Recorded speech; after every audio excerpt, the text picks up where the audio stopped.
Aunque todo cambia, aunque no todo avanza, unimos fuerzas de aquí en adelante en la 95.9 FM. Información y conversación con las voces que hacen el presente y las ideas que abren el futuro. Radio Universidad de Tarapacá y Mi Voz Chile presentan De aquí en adelante, lo que pasa y lo que viene, junto a Cristian Mena Argandoy.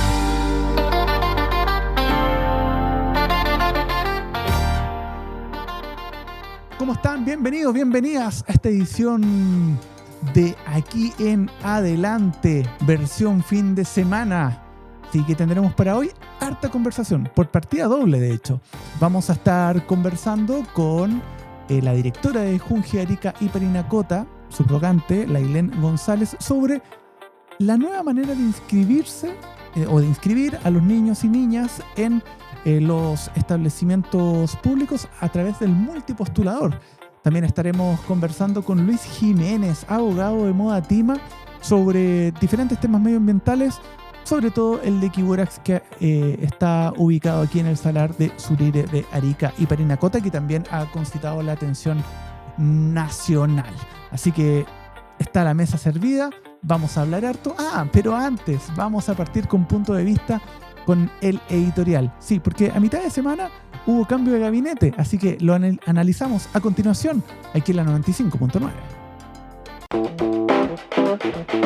Un minuto de confianza mirando más allá de lo evidente. Editorial de aquí en adelante en Radio Tarapacá. Es el momento del punto de vista y no podemos dejar pasar el mentado cambio de gabinete ocurrido a mitad de semana. Ahora, las regiones no pueden seguir esperando el casting de la moneda. Un cambio de gabinete a menos de 70 días, 70 menos 1 en realidad, no es solo mover nombres en una planilla, es reconocer que algo no estaba funcionando. Y cuando el ajuste toca la seguridad, la vocería y la coordinación política, las regiones tienen derecho a preguntar: ¿esto mejorará la gestión o solo ordenará el living de la moneda? La salida de Trinidad Steinert en seguridad y Mara Cedini en vocería abrió una disputa conocida. Para el oficialismo, como dijo Diego Chalper, responde a un sentido de urgencia para fortalecer gestión y coordinación. Para la oposición, en tanto, el diagnóstico es más duro. Paulina Bodanovich acusó que el gobierno experimentó con perfiles no aptos, mientras que Daniela Chiccardini afirmó que una ministra de Seguridad sin un plan de seguridad era tremendamente inconsecuente.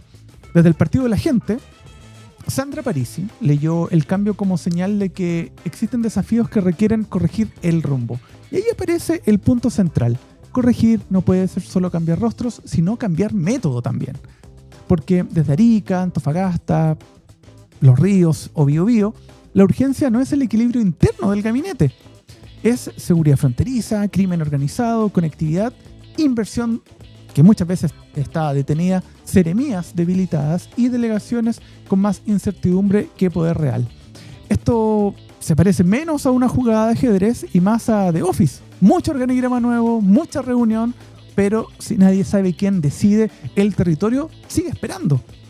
El senador Esteban Velázquez lo graficaba y puso el dedo en la llaga al advertir que la seguridad se juega en las fronteras, en las comunas del norte y en los barrios postergados. Mientras que el diputado Jorge Díaz abrió otra puerta. Si hay reestructuración arriba, en los ministerios, también debe revisarse la instalación regional. Vocerías, seguridad, el MOP, transportes e interior, que fueron los ministerios que finalmente hicieron allí un juego de piernas. ¿Qué hacer? Primero, nombramientos con experiencia territorial, no solo confianza política. Segundo, metas públicas por región, con plazos y responsables. Tercero, coordinación real entre ministros, delegados, seremis, gobernadores y municipios. Y cuarto, recursos permanentes, no visitas express para la foto. Lo que viene será decisivo. Si el nuevo gabinete logra bajar el discurso a la ejecución, puede corregir rumbo. Si no, el cambio será apenas maquillaje institucional. Porque gobernar Chile no es ordenar Santiago, es hacer que el Estado funcione y responda también donde empieza y termina el mapa. El futuro no se adivina, se conversa. Entrevista de aquí en adelante en Radio Utarapacá. Muy bien, llega la hora de conversar y más aún cuando nos toca hablar de primera infancia y nuevas oportunidades tecnológicas para poder ser parte de la inscripción de nuestros niños y niñas. Suena un poco enigmático, los vamos a aclarar todo junto a Lailén González Saavedra. Ella es la actual directora regional subrogante de Junji, Arica y Parinacota y tiene una historia con la educación. Ella es profesora de Historia y Geografía, magíster en Educación y bueno, su trayectoria ha cruzado la gestión pública, la primera infancia, como no, la vulnerabilidad social y la implementación de políticas educativas con pasos por Fundación Integra y también en programas del DAEM. ¿Se acuerdan? Antes de los SLEP existían los departamentos de educación en las municipalidades. Bueno, hoy coordina un desafío clave: acercar la educación parvularia pública a las familias mediante procesos más simples, transparentes y digitales. Bienvenida, directora Lailén. ¿Cómo está? Buen día. Gracias, Cristian. Buen día a todos y a todas quienes nos escuchan en la región de Arica y Parinacota. Sí, lo que nos convoca esta semana es estos avances tecnológicos y que son muy importantes de aprender con H intermedia, porque son la manera que hoy tenemos de evitar filas, etc. Y en ese sentido, la nueva plataforma SIM Multipostulador promete justamente ingresar a los jardines infantiles de forma 100% online. ¿Qué cambia para una familia que antes sentía este trámite como una carrera de obstáculos? Bueno, en la actualidad, dado el proceso de transparencia y entregar también oportunidades a todos y a todas para la postulación, ¿cuál es la diferencia? Justamente esa, la transparencia en el proceso, que la familia puede también elegir elecciones múltiples. Por eso se llama multipostulador. En las plataformas anteriores, por ejemplo, era un solo jardín infantil y se cerraba en ese jardín, y si no había inscripción en ese jardín, se bloqueaba para otras. En este sistema actual permite en un radio que la familia determine poder generar multipostulaciones con el fin justamente de obtener su matrícula en el nivel que requiera. Totalmente. ¿Y de qué manera se ingresa justamente a este multipostulador? Justamente en el nombre, sí, o multipostulador, poniendo googleando. Sí, es más fácil. Más fácil, poniendo multipostulador, se ingresa a la plataforma y va uno navegando en la plataforma. Incluso tiene un mapa interactivo en donde establece el cupo, primero la identificación de la unidad educativa del jardín infantil, los niveles que tiene, y además aparecen unos colores que indican justamente si hay cupos en ese nivel y además la característica de ese cupo. Perfecto. Y una de las características de ese cupo que puede ser, por ejemplo, postulación inmediata, en donde si aparece de color morado, inmediatamente postula, y si es su única postulación queda matriculado automáticamente y posteriormente ya se hace el proceso físico. Perfecto. ¿Esto se hace a través de clave única? No, solamente ingresando con los datos del párvulo y directamente así. Muy bien, entonces vamos paso a paso y hasta este multipostulador para evitar esos www y enredarse. Lo buscan en Google y lo van a encontrar de inmediato. Tiene mapa, tiene listado, permite ver la ubicación, cuáles son tus preferencias, así que ideal para agilizar este proceso. Usted lo decía recién, se habla de asignación inmediata en algunos niveles. Para una mamá, papá o cuidador que necesita una respuesta rápida, ¿qué significa eso en la práctica? Bueno, de manera inmediata, si hay cupo y aparece el color, asignación inmediata queda rápidamente matriculado. ¿Ya? Ahora, tenemos otro proceso que es, por ejemplo, aquellos niños que son derivados de juzgados o de situaciones que también eso es también inmediata, pero se hace mediante otro proceso que también se coordina con el jardín infantil. Ya, estamos hablando con las familias de acogida, por ejemplo. Exactamente, programas de mejor niñez, familias de acogida, asignaciones de los tribunales, etcétera. Lo importante de esto es que nosotros aún tenemos cupos en los jardines infantiles, sabemos que las familias requieren la atención de los niños y niñas en este momento, ¿ya? Además también invitar, tenemos aproximadamente aún 400 cupos en la región, sí, y queremos invitar para que la comunidad pueda acceder a esta plataforma, no solamente acá, sino que también pueden acercarse al jardín infantil, porque muchas veces también hacerlo desde el celular puede complicar. ¿ya? Así es. Y ahí están en los equipos de los distintos jardines infantiles dispuestos para apoyar de manera presencial también el proceso de postulación. Y además también en la oficina regional con nuestra oficina de OIRS. Muy bien, entonces ahí están las opciones digitales y también presenciales o analógicas.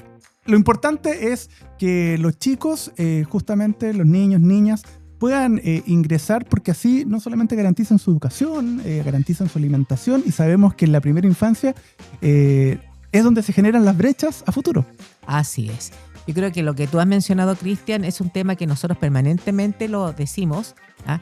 En donde justamente un país para alcanzar los niveles de desarrollo requiere invertir en la primera infancia. Y justamente la asistencia al jardín infantil, porque es importante que esté matriculado, pero también es importante que asistan, porque en los jardines infantiles hay experiencias educativas, lógico, por ejemplo, matemáticas, que se enseña a través del juego, seriación o experiencias del lenguaje, en donde cada uno de los jardines infantiles ha implementado innovaciones educativas. Nosotros hace poco también estamos implementando un proyecto del GORE de más de 400 millones de pesos con materiales de todo tipo de enseñanza, incluso para niños neurodivergentes. Por tanto, también entendemos las complejidades de esa situación, porque cuando llegan muchas veces a NT1, NT2, requieren un tratamiento previo, ¿ya? Y eso nosotros lo podemos entregar, ¿ah?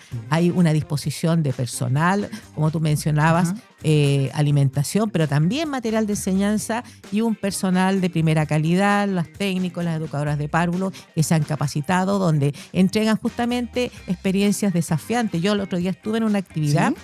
Yo quería comentar de la vendimia de Cotpa en el Jardín Pulgarcito, con el alcalde de Cotpa, en donde mostraban experiencias educativas desde la polinización de lo que genera la uva, claro, y todo el proceso, desde plantarlo, desde la semilla, y los niños a través del juego iban aprendiendo todo el ciclo. Sí, ¿ya? Genial. Para terminar justamente con lo que nosotros ahora estamos justo en esta semana, fin de semana, por vivir esa experiencia. Todo se convierte en una experiencia de aprendizaje. Hay mucho material de enseñanza, y también nosotros el año pasado fuimos sede de pasantía.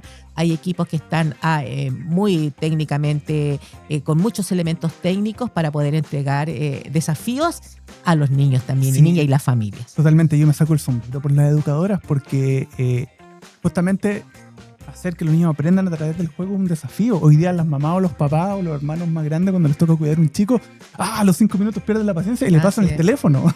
Sí. y sabemos que eso nos genera un desarrollo justamente en la atención, en el proceso, que al final eso es lo importante, más allá del resultado rápido. Sí, bueno, los jardines no pueden tener celulares. No, totalmente. Sí. Pero también justamente desde sala cuna, la estimulación temprana, la articulación con el consultorio, con la distinta red también que nosotros estamos trabajando.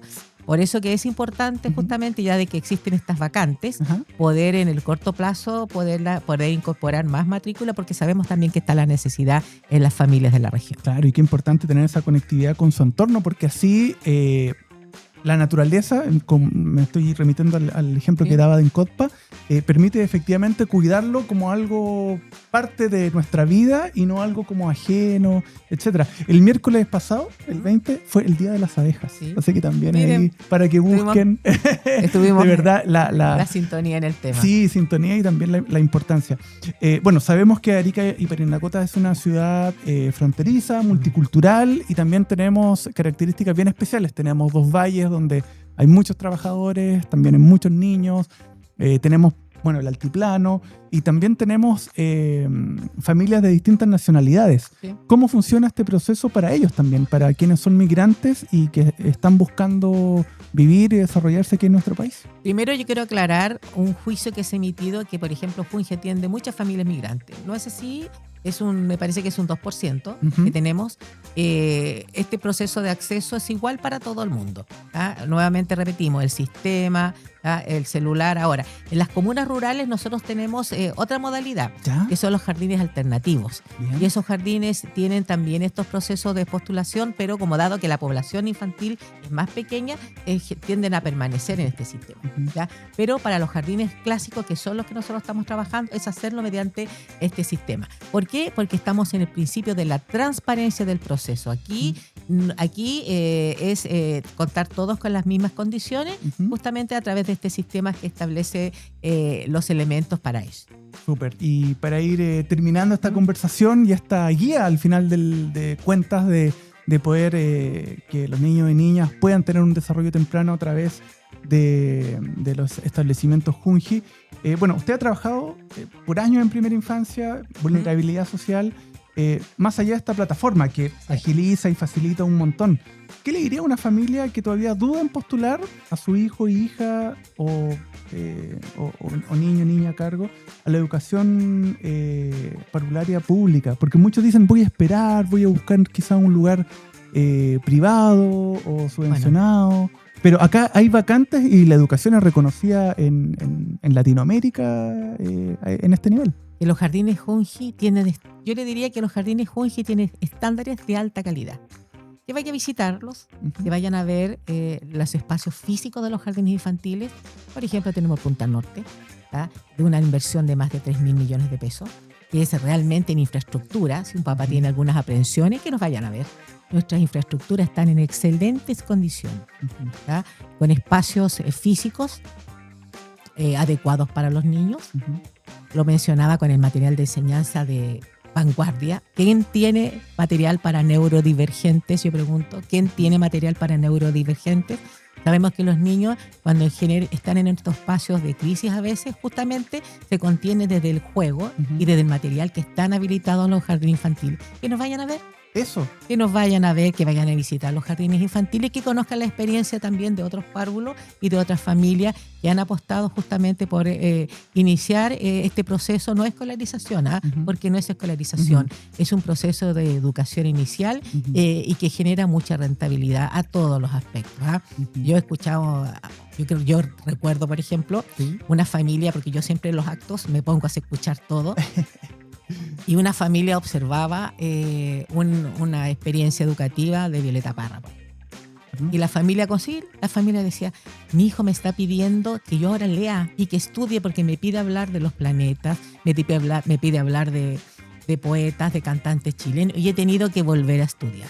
Por tanto, también es un aprendizaje para todos. Claro. Los niños hablan de más allá de lo que están viendo, del entorno cercano. Bueno, en este caso, por ejemplo, hacen preguntas.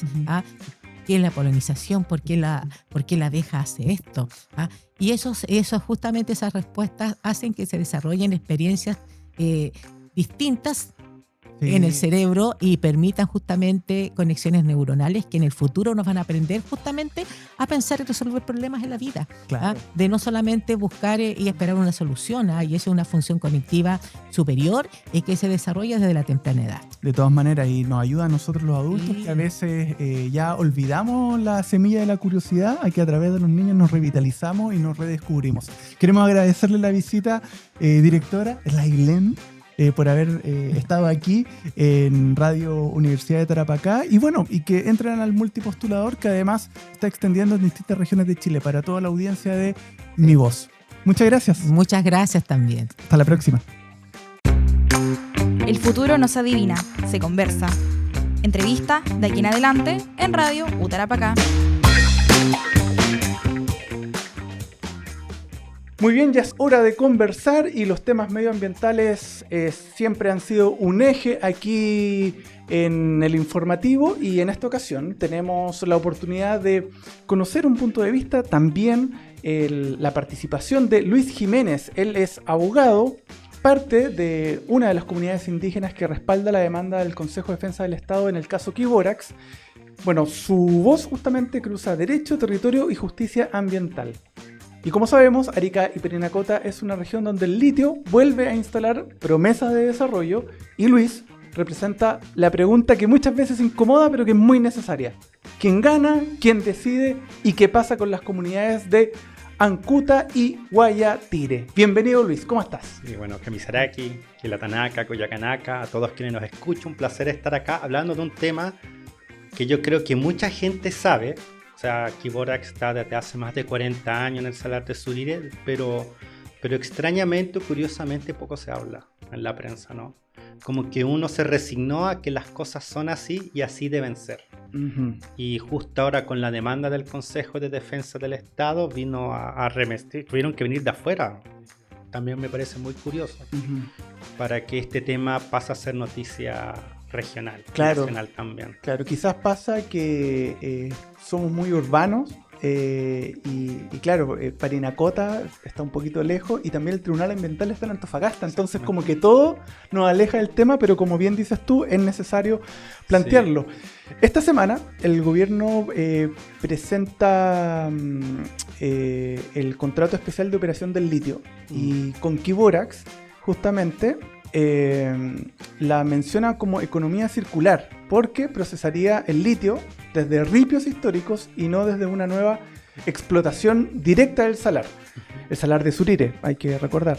Pero para las comunidades, ¿esto es una solución ambiental o una nueva temporada de la misma historia minera? Sí, bueno, es una pregunta que va muy vinculada a la primera que hiciste, ¿no? Porque esto no parte de cero, hay una historia detrás.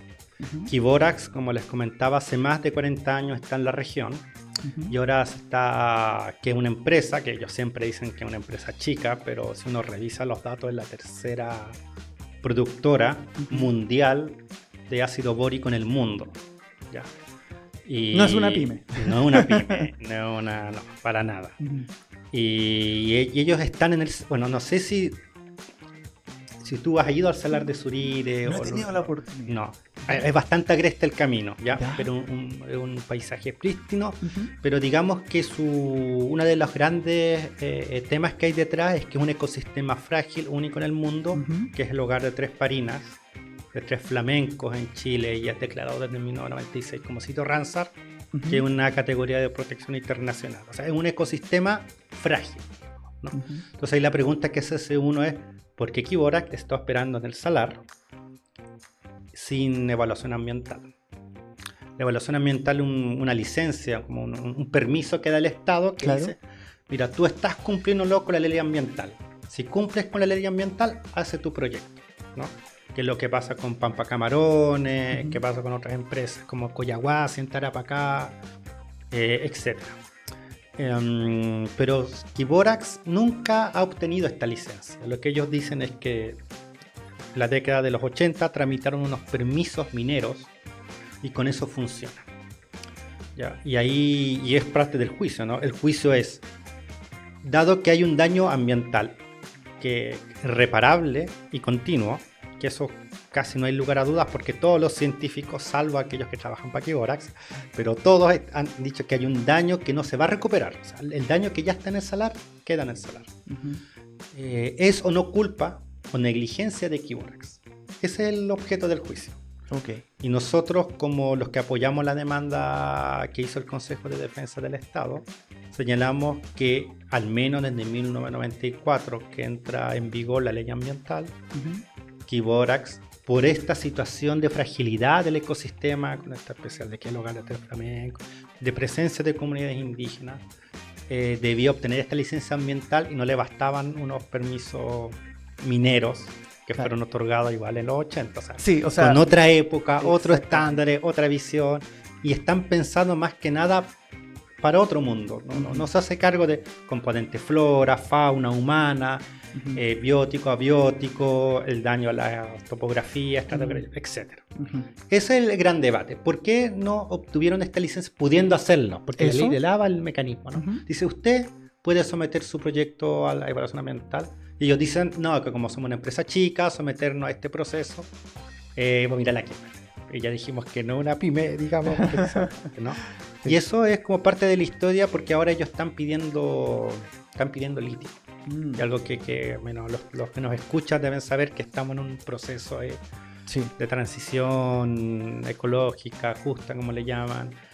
Pero ellos no van a extraer litio del salar, ellos están pidiendo permisos para extraer litio de los desechos, o mejor dicho, de los relaves que tienen. No sé si uno cuando ha viajado a Putre en el Camino al Águila.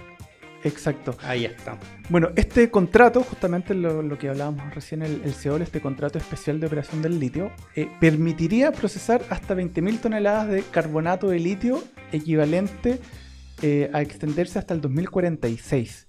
Cuando se habla de plazos tan largos, ¿qué garantías reales deberían tener Ancuta, Guayatire y las comunidades del territorio? Sí. Mira, esto se presentó hace unas semanas. El Ceremi de Minería invitó invitó como a una reunión abierta. Ujú.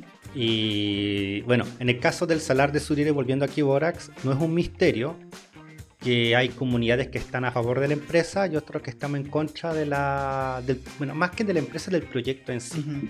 ¿ya?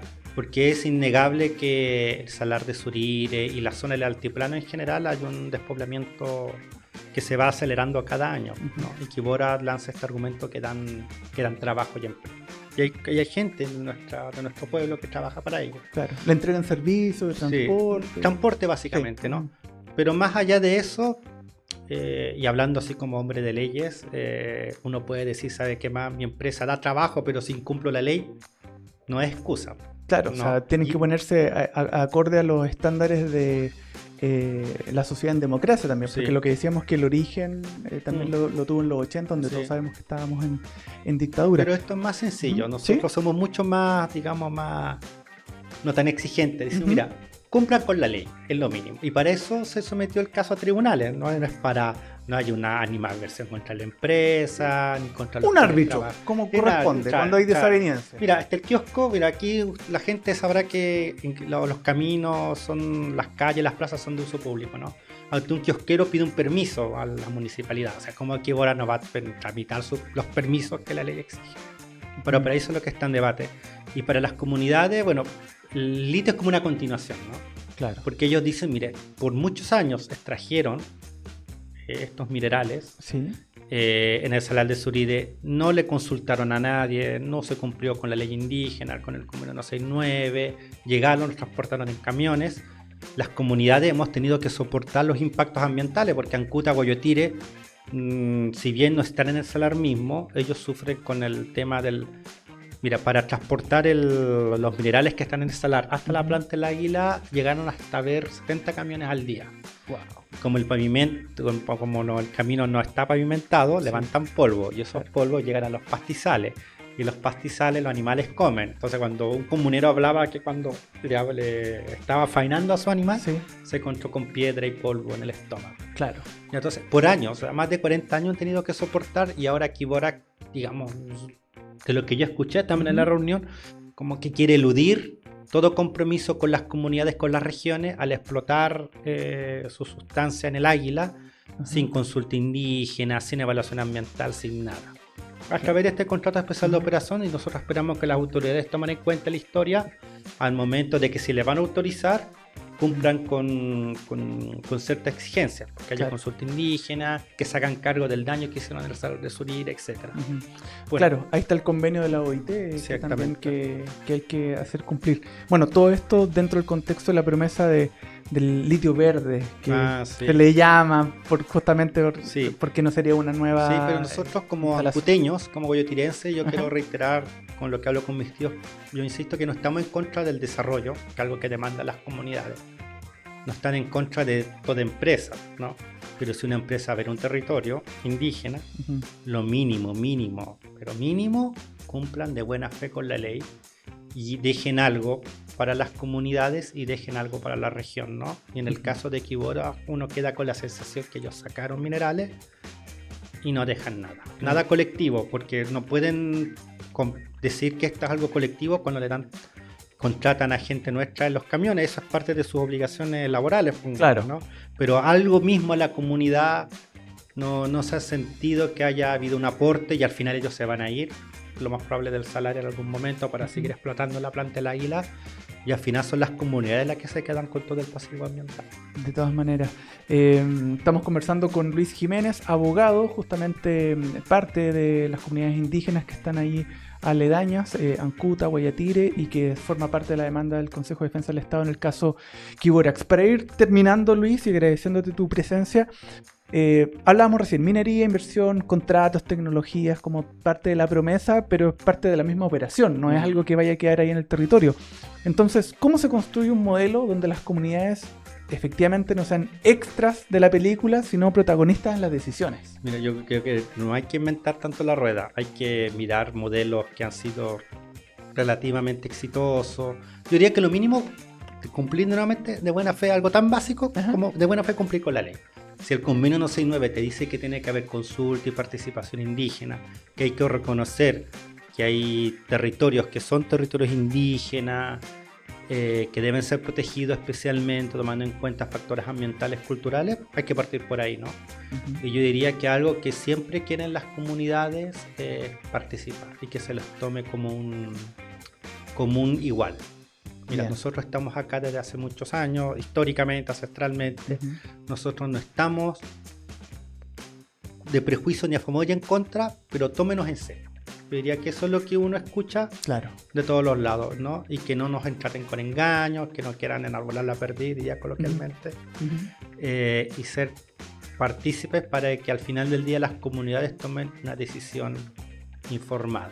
No como ha sido hasta ahora, que tratan de utilizar artilugios, digamos, o excusas legales para no cumplir con la ley. Lo vimos en el caso Kiborax, lo estamos viendo un poco con el caso del Anocarire, en que hacen todo lo posible para no hacer un estudio de impacto ambiental y pasarse como por la esquina.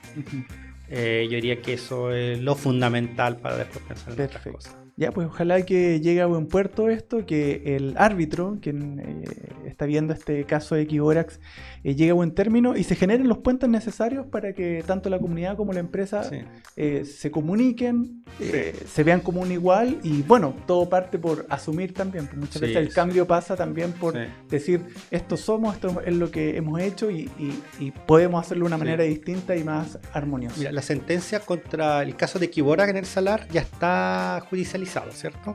La sentencia debiera llegar pronto. No te puedo decir una fecha porque ni nosotros no sabemos, ¿no? Claro. Pero yo espero que el Tribunal Ambiental tome en cuenta toda esta historia de daños y definitivamente zanje como ente imparcial quién es el culpable acá. Y con esto termino también, porque a mí me parece derechamente una sinvergüenzura que Kiborax diga que si hay problemas con los trabajadores es culpa del Estado o culpa de nosotros quienes nos sumamos. O sea, al final Kiborax incumplió la ley. Quien va a quitarle el trabajo a la gente, el propio Kiborax. Porque uno espera que su empleador cumpla con las leyes. Pues no porque a nosotros nos han criticado así. Y algo también que esperamos que las autoridades políticas también lo tomen en cuenta. Pues ahora tenemos el senador Lee, que nunca ha mirado el tema ambiental, nunca ha mirado el tema de las comunidades. Se suma al discurso de la empresa minera. El senador Vlado Mirosevic con el diputado Luis Maya han sido más receptivo a estas demandas, han hecho oficio, eso se les valora y esperamos que el diputado Jorge Díaz y la Stephanie Heldre también tomen en cuenta todos estos antecedentes y no sean al final del día unos voceros de la empresa si especialmente recibiría una sentencia condenatoria. Estamos claritos. Todos entonces ahí a conectarse, a estar presente en este caso que uno lo puede ver con cierta lejanía, pero está acá a la vuelta de la esquina. Entonces es necesario involucrarse, estar informado y también tener voz. Muchas gracias, Luis, por habernos acompañado en este programa. Kiki sin cama, gracias. Menos ruido, más sentido. De aquí en adelante en Radio Utarapacá. Muy bien, llega al final este informativo de media hora condensado, compacto, prensado, listo para que lo puedas escuchar en algún trayecto o si nos escuchaste en vivo, lo puedes hacer a través de la 95.9. ¿Por qué digo en cualquier momento? Porque también queda en el canal de YouTube de Radio Utarapacá. Así que entras ahí y lo puedes volver a visitar o escuchar en estreno.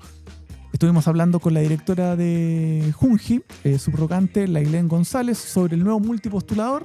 Entren ahí, está muy, muy interesante, permite agilizar todo el tema de trámites. Y también con el abogado Luis Jiménez de Modatima, con quien estuvimos hablando de los casos medioambientales de nuestra región. Nos reencontramos mañana con una nueva edición, teniendo como invitado al delegado presidencial provincial de Parinacota, Sebastián Huerta, como invitado, y por supuesto allí sí haremos un viaje express a través de los medios de Mi Voz. Nos vemos, que estén muy bien. Chau, chau. Quedamos al día y atentos a lo que viene de aquí en adelante. Cristian Mena Argandoña volverá con las noticias que suenan bien y las voces que piensan mejor en el informativo que no se queda atrás. Radio Universidad de Tarapacá y Mi Voz Chile presentaron De Aquí en Adelante, de lunes a viernes a las 9:30 horas en punto, en la 95.9 FM, la estación universitaria.